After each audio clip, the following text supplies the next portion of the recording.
नमस्कार, बहुत स्वागत है आपका। आप देख रहे हैं इंडिया न्यूज। मैं हूं आपके साथ पिंकी धनखड़। खबरों के खास बुलेटिन की शुरुआत करेंगे। पाकिस्तान के खिलाफ अब बलूच समूह की बड़ी बैठक हुई। पाकिस्तान और चीन के खिलाफ बनाई गई योजना। बलूच लिबरेशन आर्मी ने बैठक का नेतृत्व किया है। बैठक में बीएलए बलूच रिपब्लिकन गार्ड्स ने हिस्सा लिया। सिंधी लिबरेशन ऑर्गेनाइजेशन ने हिस्सा लिया। इसमें बैठक के बाद बलूच समूह का बड़ा ऐलान देखा गया। नेशनल आर्मी बनाने का ऐलान किया गया। पाक चीन के खिलाफ हमले होंगे अब और भी तेज। पाक के विरोध में अब निर्णायक युद्ध होगा। बीआरएस जल्द ही बलूच राष्ट्रीय सेना का रूप ले लेगी। बीआरएस का मतलब बलूच राजी आजोई संघर्ष है। तो ऐसे में अब बड़ा युद्ध होगा। बड़े युद्ध की तैयारी है। बड़े युद्ध को लेकर चेतावनी दे दी गई है, क्योंकि बहुत देर से एक दूसरे पर, बहुत लंबे अरसे से एक दूसरे पर हमला किया जा रहा है। लेकिन अब वक्त है एक बड़े युद्ध का। बलूचों का ये अल्टीमेटम है, बलूचों की आखिरी गोल है। ये पाक के वजूद पर सवाल उठाए हैं। खंड खंड होगा पाकिस्तान, अब टूट का रास्ता साफ होगा। बलूच अब पाकिस्तान की मुश्किलें बढ़ाएंगे। तो बलूच अब पाकिस्तान की मुश्किलें बढ़ाने वाले हैं। हालांकि पाकिस्तान खुद पहले से ही काफी मुश्किलों में है, और लेकिन अब उनकी मुश्किलें और भी ज्यादा बढ़ने वाली हैं।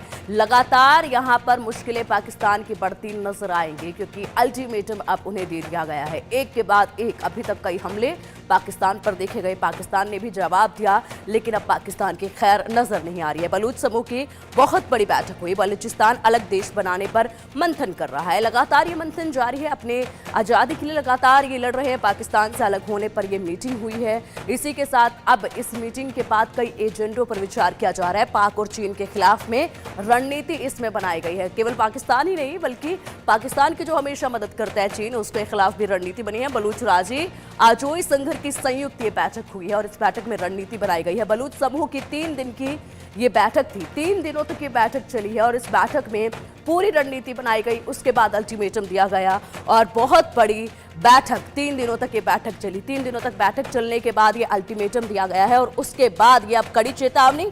पाकिस्तान किस तरीके से यहाँ पर टक्कर देगा, किस तरीके से तैयारी करेगा। बलूच अब पाकिस्तान की मुश्किलें लगातार बढ़ा रहा है। बलूच समूह की मीटिंग ये हुई है। बैठक में कौन कौन थे ये अब आपको बताते हैं।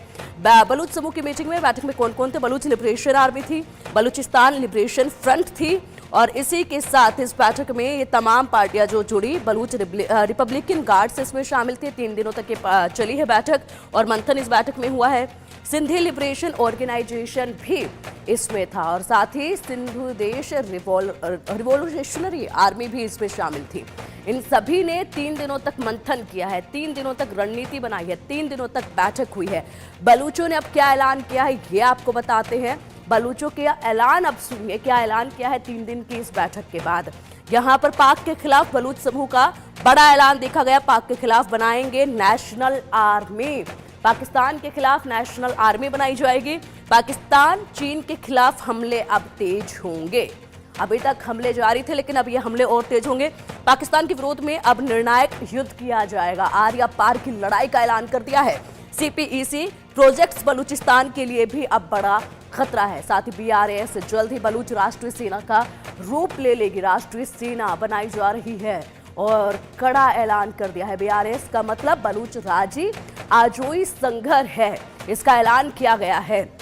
साथ ही देखिए, अभी तक हमले हो रहे थे पाकिस्तान पर, ये हमले तेज भी होते चले गए समय के साथ। लेकिन अब ये 3 दिनों तक चली बैठक में बड़ा ऐलान कर दिया गया है। बड़े ऐलान के साथ बड़ा फैसला ये लिया गया है कि चीन और पाकिस्तान के खिलाफ अब ये हमले बहुत ज्यादा तेज होने वाले हैं, मुंह तोड़ जवाब देने वाला है, और अब निर्णायक युद्ध होगा। यानी कि अब लड़ाई जो है वो आर या पार की होगी, और अपना अलग देश बनाकर रहेंगे, और साथ ही साथ अलग देश के साथ अब पाकिस्तान को उनकी औकात दिखाकर रहेंगे। इसी पर चर्चा के लिए हमारे साथ हमारे खास मेहमान जुड़ गए हैं। हमारे साथ रिटायर्ड कर्नल दिनेश शर्मा जी, जो कि डिफेंस एक्सपर्ट है। सर, बहुत स्वागत है आपका इंडिया न्यूज पर। और साथ ही विदेशी मामलों के जानकार है किरोड़ी सिंह जी। किरोड़ी जी, बहुत स्वागत है आपका इंडिया न्यूज पर। सबसे पहले दिनेश जी, आपका रुख करना चाहूंगी मैं। लगातार हमले हो रहे थे, लेकिन ये हमले तेज होते गए।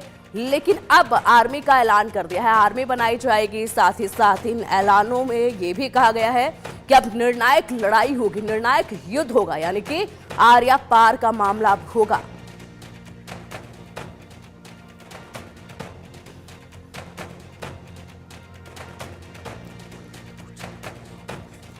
दिनेश जी, क्या आपको आवाज मिल पा रही है?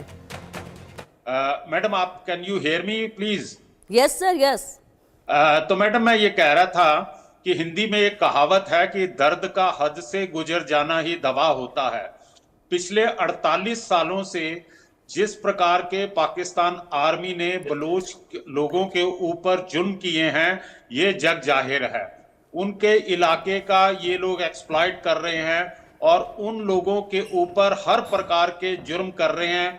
वहां से तकरीबन 20,000 के आसपास जो मेल हैं वो वहां से डिसअपियर हो चुके हैं।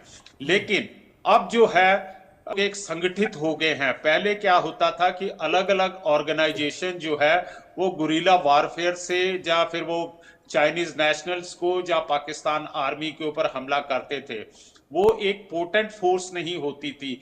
लेकिन अब ये जो BARS बनी है, जिसमें सारी ऑर्गेनाइजेशन एक साथ आई हैं, इंक्लूडिंग सिंध के अंदर जो इंसर्जेंसी चल रही है, वो लोग भी अब इनके साथ यूनाइट कर गए हैं।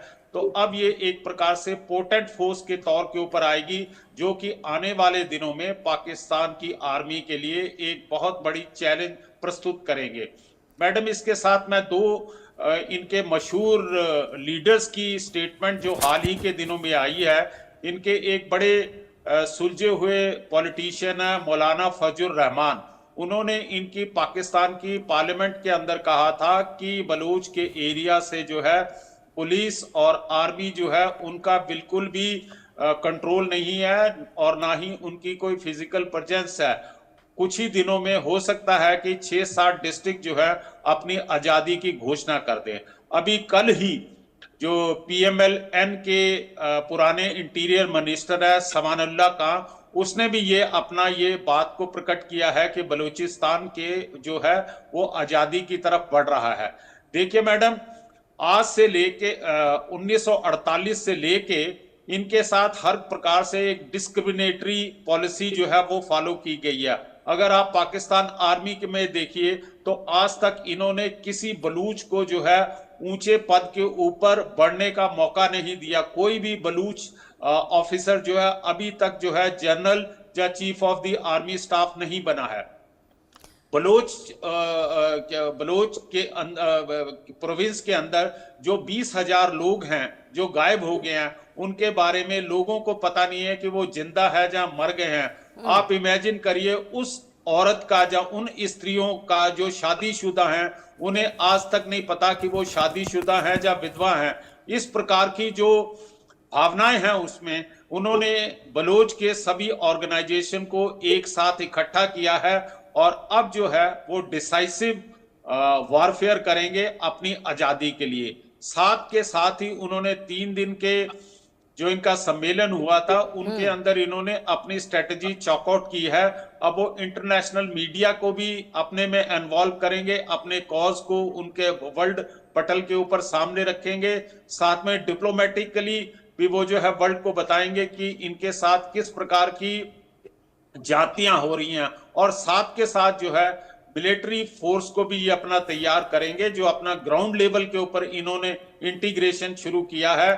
तो मुझे नहीं लगता है कि पाकिस्तान आर्मी जो है इस विद्रोह को किसी प्रकार से दबा पाएगी। साथ में एक सैनिक होने के नाते मैं मैडम ये भी कहना चाहता हूं कि कोई भी आर्मी जो है, चाहे वो पाकिस्तान आर्मी है या कोई किसी भी देश की आर्मी है, वो किसी भी विद्रोह को जो है पूरी तरह से खत्म नहीं कर सकती है।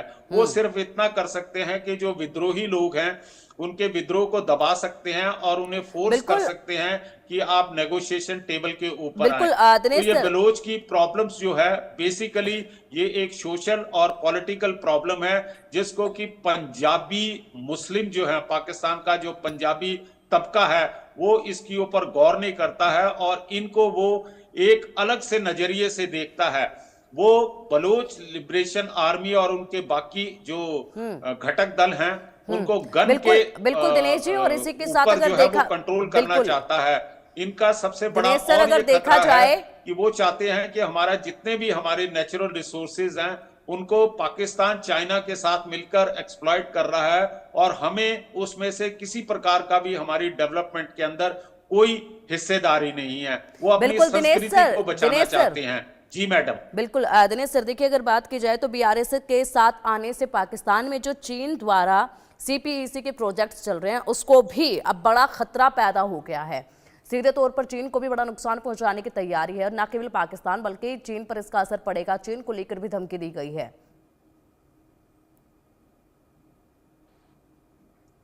मैडम आप मुझसे पूछ रहे हैं? जी हाँ जी मैडम, बिल्कुल सही है। क्योंकि अगर आप भूतकाल में देखें तो पिछले 6-7 महीने के अंदर देखें किस प्रकार से चाइनीज जो वर्कर्स हैं उनकी टारगेटिंग किलिंग हुई है, जिससे कि पाकिस्तान और चाइना के अंदर आपस के अंदर रिलेशन भी खराब हो गए थे। और आज की तारीख में जिस प्रकार से खबरें निकल कर आ रही हैं तो सीपीईसी का जितना भी प्रोजेक्ट है वो पूरा ठप हो सका है। इसी दौरान जो पिछले 15-20 दिन पहले जो है इनके राष्ट्रपति, पाकिस्तान के राष्ट्रपति चाइना में गए थे, तो उस समय भी चाइनीज के जो प्रेसिडेंट है उन्होंने अपनी नाराजगी जाहिर की थी कि आप किसी प्रकार की भी जो है सिक्योरिटी जो है हमारे वर्कर्स को प्रोवाइड नहीं कर पा रहे हैं और हमें अपना खुद का जो है सिक्योरिटी का बंदोबस्त करना पड़ेगा। और इसी कारण जो है कराची के अंदर जो है उनकी ठीक है, एमएमएस ठीक जो है दिनेश जी, आएंगे आपके पास। सिक्योरिटी ऑर्गेनाइजेशन है उनको जो है क्या कहते हैं इन्होंने स्पेस दिया है। ठीक है दिनेश सर, आएंगे कि... आपके पास। फिलहाल हमारे साथ एक और खास मेहमान है, किरोड़ी सिंह जी भी हमारे साथ हैं। किरोड़ी सर, आपसे जानना चाहूंगी किस तरीके से इस चेतावनी को आप देखते हैं, क्योंकि अब ऐलान हो गया है आर्या पार की लड़ाई का। बलूचों की आर्मी कितनी मजबूत आपको नजर आएगी? देखिए मैडम, आपने अपनी रिपोर्ट में विस्तार से बताया कि पाकिस्तान में क्या हो रहा है। दिनेश जी, और हम ये जानना चाहेंगे कि ये क्यों हो रहा है और इसका परिणाम क्या हो सकता है। ये महत्वपूर्ण क्वेश्चन है। और अगर इस क्वेश्चन को हम विस्तार से देखें तो दुनिया में कहीं भी समान उद्देश्य रखने वाले संगठनों में सामंजस्य होता है। वो अपना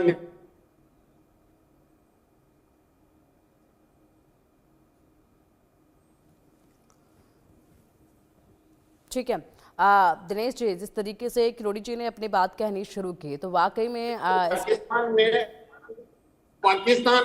पाकिस्तान एक देश के रूप में उसकी पहचान कभी मजबूत नहीं हो पाई, क्योंकि पाकिस्तान में जो अलग अलग राष्ट्रीयताएं हैं उनका सामंजस्य करके पाकिस्तान की राष्ट्रीयता की पहचान नहीं बन पाई 47 के बाद। और उसका परिणाम यह है कि पाकिस्तान में संकट हमेशा से बना हुआ है। लेकिन पाकिस्तान ने जब चीन के साथ मिलकर सीपेक का प्रोजेक्ट चलाया और जो ग्वादर बंदरगाह है वो चाइना को दिया, तो वो जो एरिया है वो बलूच क्षेत्र का है। और उसमें पाकिस्तान ने ये प्रयास किया कि ये चीन के साथ मिलके जो हम ठीक है किरोड़ी जी। दिनेश जी, किरोड़ी जी की बात आपने भी सुनी है और लगातार यहाँ पर चीन का समर्थन जो है वो पाकिस्तान को मिलता रहा है। चीन की मुसीबतें भी यहाँ से बढ़ सकती हैं, लेकिन देखना होगा कि चीन किस तरीके से अब पाकिस्तान की मदद इसमें करेगा। बड़ा ऐलान कर दिया गया है, साथ ही 3 दिनों तक बैठक चली है, तो जाहिर सी बात है बहुत सी रणनीतियाँ इसमें तैयार की गई होंगी और पूरी मजबूती के साथ अब बलूचों की ये जो आर्मी है वो सामने आएगी। देखिए मैडम, ऐसा है निश्चित रूप से। जी दिनेश जी, आप करोड़ी सर कह रहे थे, कुछ बात कर रहे थे। सर आप बात खत्म कर लीजिए। देखिए, मैं ये कह रहा था कि पाकिस्तान में जो बलूचिस्तान के क्षेत्र का एक राष्ट्रीय कंसोलिडेशन हुआ है नेशनलिटी के रूप में, उसके लिए पाकिस्तान सरकार की नीतियां जिम्मेदार हैं। और जब सीपेक का प्रोजेक्ट लागू किया गया वो इस तरीके से लागू नहीं किया गया कि बलूचिस्तान के क्षेत्र का विकास हो, वहां के बलूच लोगों को फायदा हो। और जब आप बलूचिस्तान में कुछ कर रहे हैं तो वहां के लोगों का फायदा होना जरूरी है।